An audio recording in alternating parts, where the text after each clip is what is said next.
In California, there are approximately 300 people who have been sentenced to life without parole for crimes they committed when they were juveniles under the age of 18.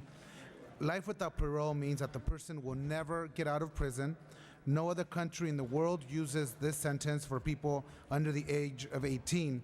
There are approximately 2,500 youth offenders serving life without parole in the U.S., while in the rest of the world combined there are not one single individual. Last year, in Montgomery versus Louisiana, the U.S. Supreme Court held that the Miller ruling that prohibits juveniles from being sentenced to life without parole applies retroactively, and that every person serving under life without parole is entitled to a new sentencing hearing or a parole hearing that fully considers the mitigating factors of that youth. SB 394 would bring California into compliance with the U.S. Supreme Court decision. While the court offered two options, resentencing hearings are time-consuming, expensive, and are subject to extended appeals. SB 394 would enable individuals who were under 18 at the time of their crime the opportunity to have a youth offender parole hearing, and would bring California into compliance with the U.S. Supreme Court ruling. 22 states have now limited the use of life without parole for juveniles. More states are exploring changes to their laws in the light of the recent Montgomery decision. There's no question that young people can commit horrible crimes and cause suffering for victims, families, and communities. Youth offenders who commit serious crimes should be held accountable.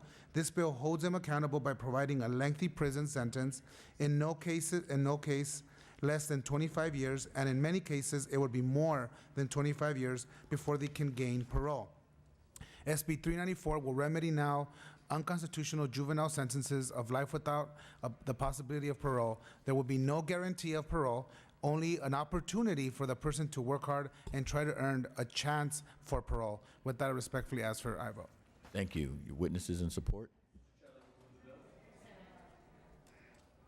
Ready? Thank you, Mr. Chairman and committee members. My name is Joel Aguilar. I'm here in support of SB 394, and I ask for this committee support.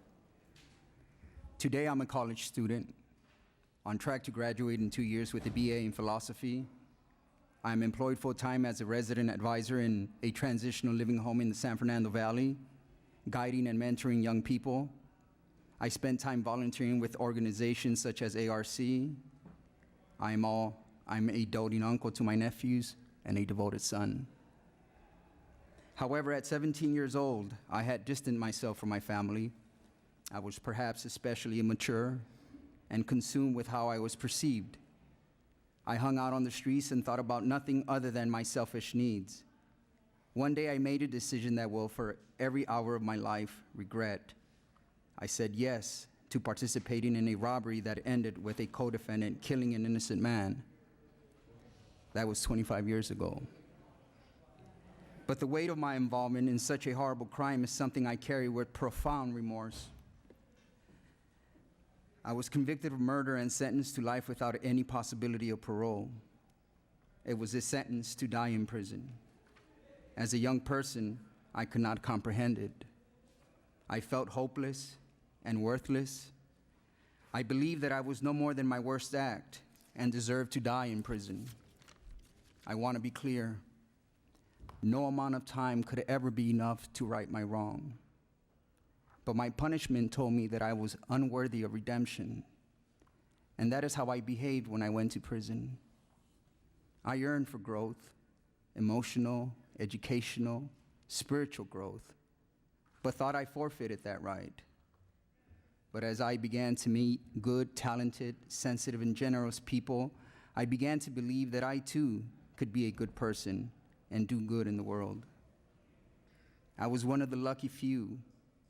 Not only did I have the support of family and friends, I was represented by a fleet of attorneys and students from Loyola Law School who worked hundreds of hours on my case, secured expert witnesses, and helped me convince a judge in Los Angeles to resentence me to a parole-eligible sentence.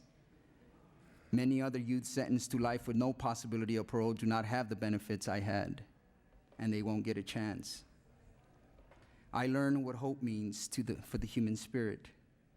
Unlike the hopelessness of life with no parole, SB 394 speaks into the innermost soul.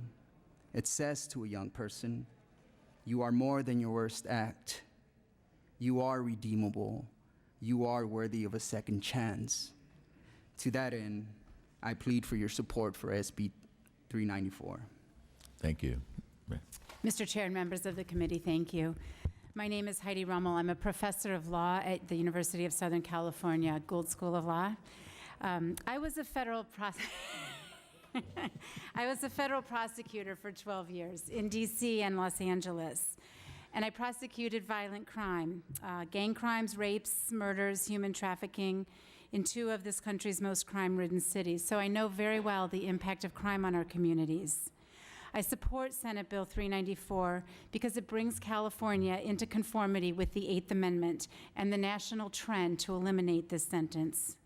Science, the courts, and this legislature agree about the fundamental principle of this bill, that children are different from adults. Their brains are not fully developed, and the vast majority has the potential to change and outgrow the behaviors that lead to crime. Last year, the U.S. Supreme Court clarified the constitutional limits on sentencing children in Montgomery v. Alabama. It is cruel and unusual, violates the 8th Amendment, to sentence a child who possesses the potential for rehabilitation to life without parole. Only those rare children who are irreparably corrupt beyond any hope of redemption can receive that sentence. In California, the courts are struggling with how to make that very difficult determination. Resentencing hearings require many hundreds of attorney hours, costly mitigation investigation, expert fees, court time, and many years of appeals. Senate Bill 394 provides the alternative suggested by the United States Supreme Court that makes sure California gets it right. On the front end, no child will serve an unconstitutional sentence.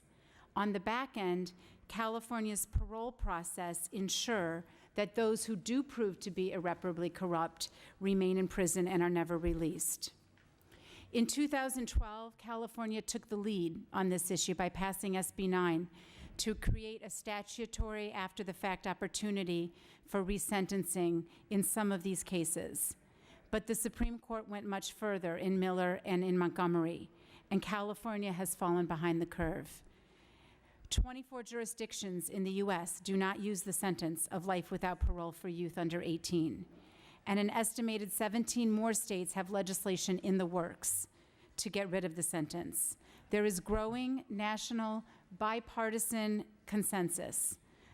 Of the 13 states that have banned youth life without parole since 2012, 10 of those bills had Republican sponsors, and the majority received more than 80% of Republican votes.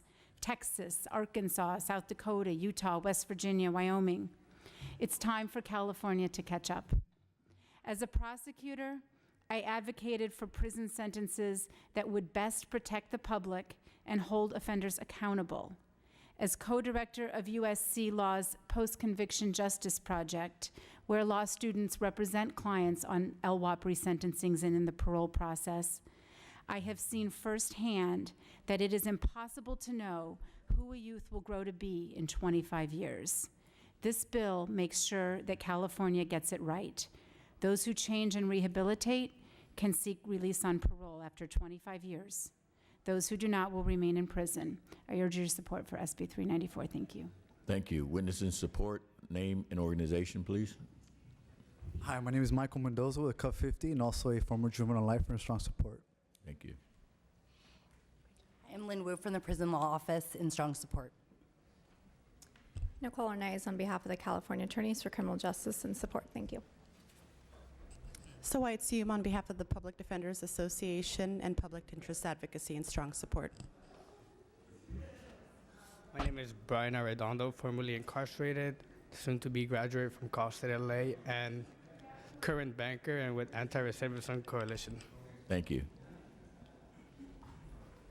My name is Ken Mendoza, Anti-Recidivism Coalition, formerly incarcerated, strong support. Rudy Reyes with the Anti-Recidivism Coalition. Also here on behalf of Marvin, who was sentenced to life without at 16. Thank you, sir. Alexandra Malik from Cut 50 in strong support. I'm also here for Jared, sentenced at 16 to life without parole. Thank you. Art Gonzalez with the Anti-Recidivism Coalition, strong support. Daniel Herron with the Anti-Recidivism Coalition, formerly incarcerated, strong support. Melissa Moll on behalf of the California Academy of Child and Adolescent Psychiatry and the California Faculty Association, support.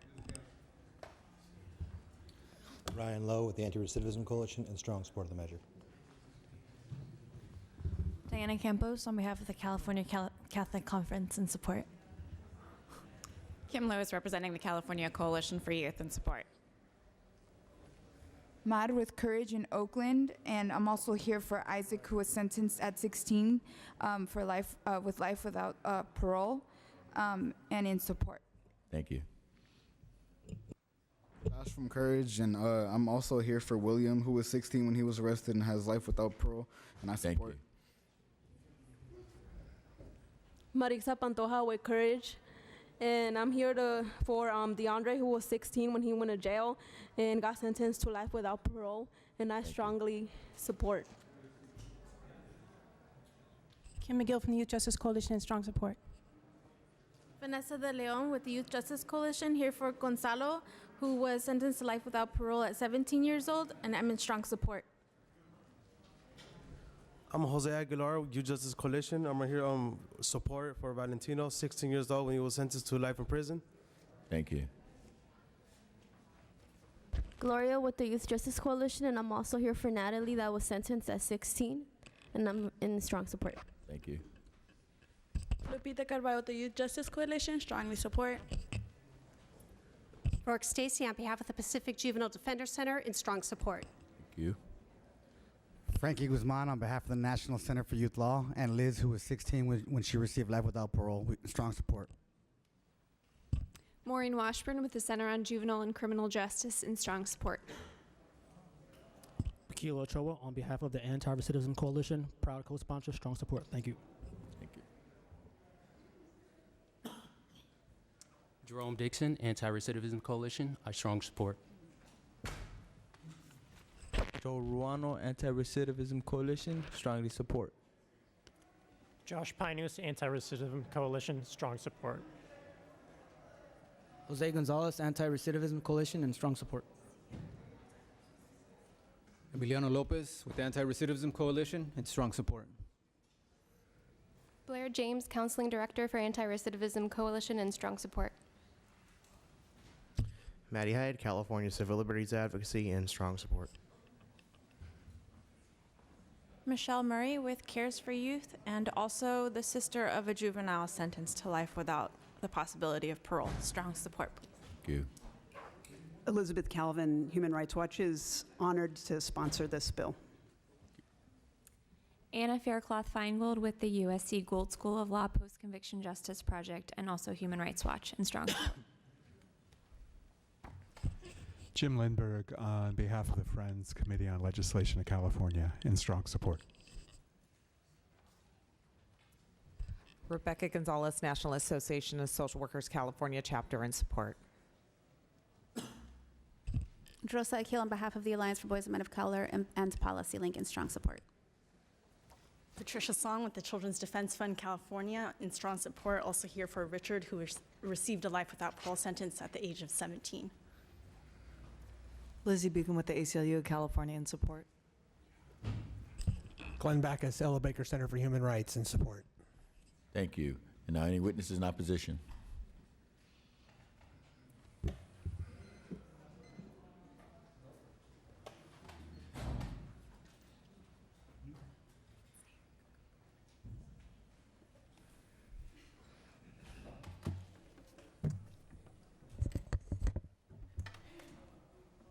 Mr. Chair, members, Marty Veronica on behalf of the California District Attorneys Association. I find it very telling that the parade of supporters held pictures of individuals who'd been sentenced to LWOP. I saw not one picture of their victim. And to get an LWOP sentence as a junior as a juvenile would require that that individual committed first-degree murder? Where are the pictures of the victim and the family that's serving a life sentence as a result of their crime? We're opposed to this measure, I think, which would interpret the U.S. Supreme Court case in Montgomery versus Louisiana in a manner that's more favorable to the juvenile LWOP murder than those who were sentenced to 25 to life. They would both be eligible for parole in their 25th year of incarceration. In Miller versus Alabama, the Supreme Court ruled that a juvenile could not be given a mandatory LWOP sentence, but it required that before sentencing that juvenile to LWOP term, it had to consider his diminished capacity, culpability, and the capacity to change before imposing that sentence. It doesn't seem right nor fair that a juvenile who was sentenced to LWOP for first-degree murder be given the same eligibility date for parole that a juvenile who was given the lesser term of 25 years to life. It's certainly not fair to the surviving family or the victim. In addition, the Miller versus Alabama case has been law for almost 5 years now.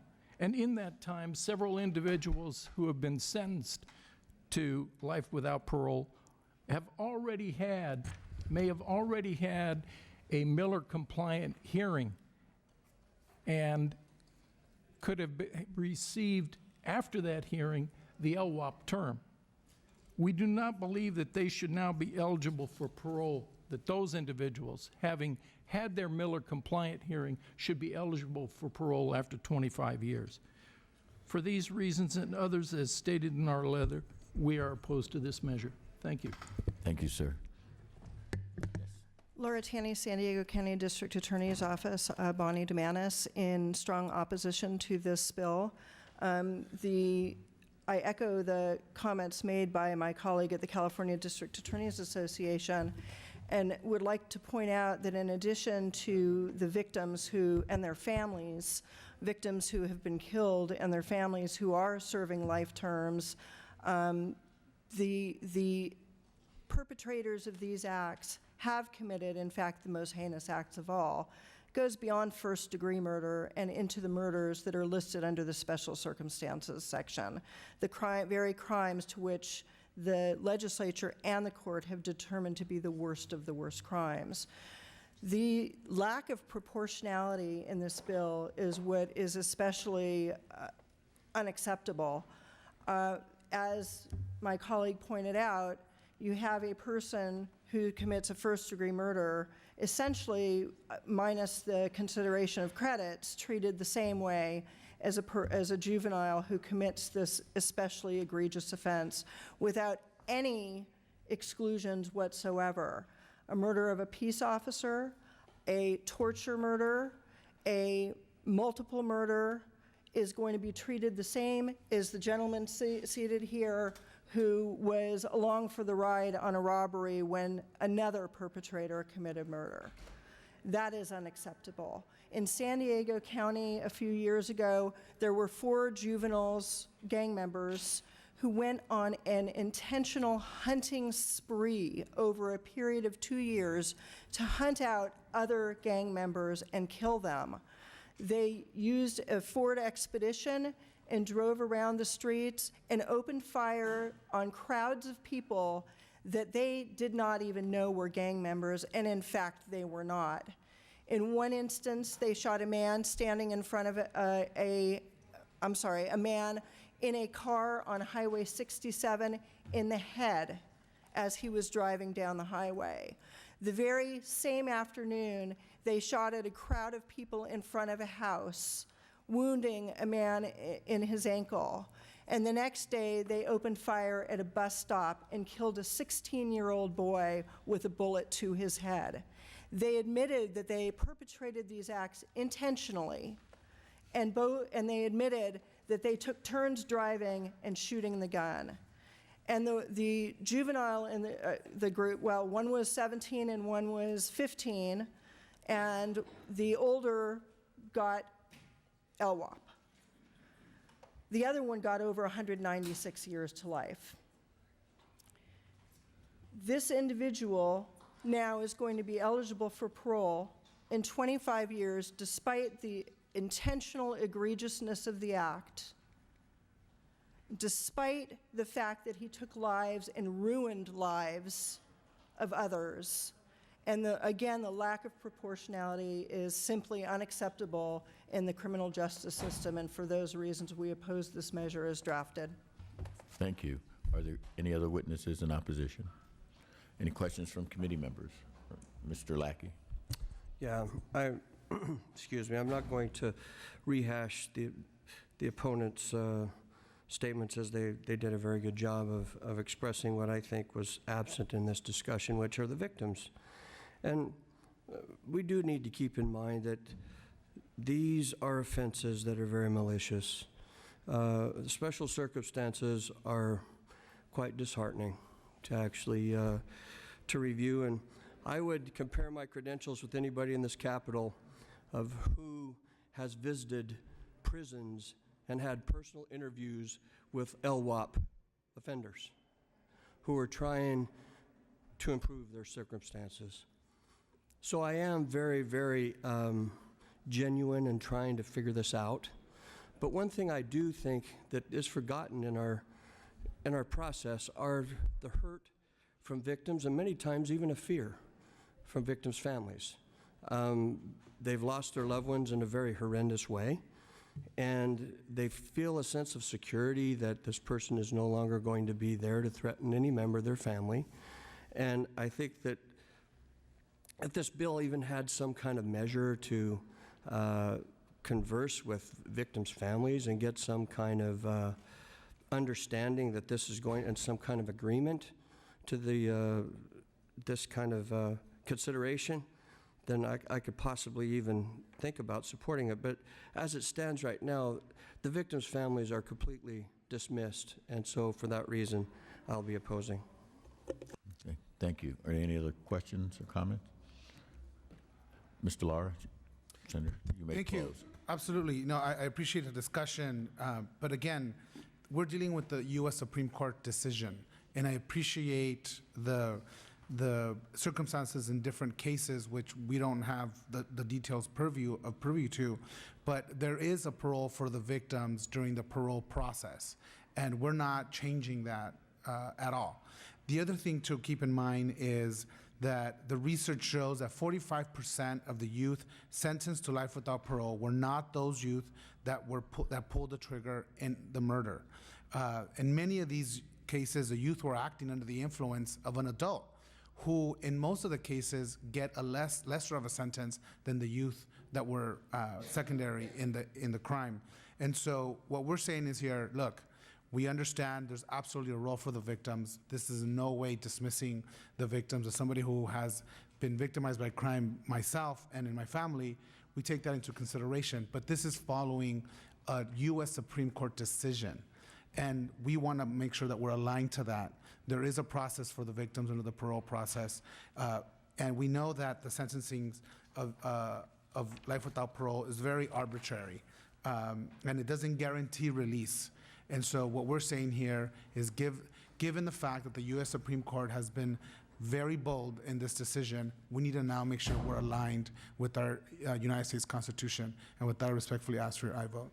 Okay, and thank you. And I do believe you're not excluding the victims. You're not excluding the actual act, and that giving a judicial process to look at this, because each individual offense, each individual LWAT have its own story. As we're hearing here, even on the opposition side, we could see where someone would determine that that person needs to stay incarcerated because the offense was so heinous and this person has not rehabilitated, to, as my colleague, Vice Chair said, visited and met with individuals like the witness here who have turned their life around and realized that what they did was wrong and are able to move forward from that.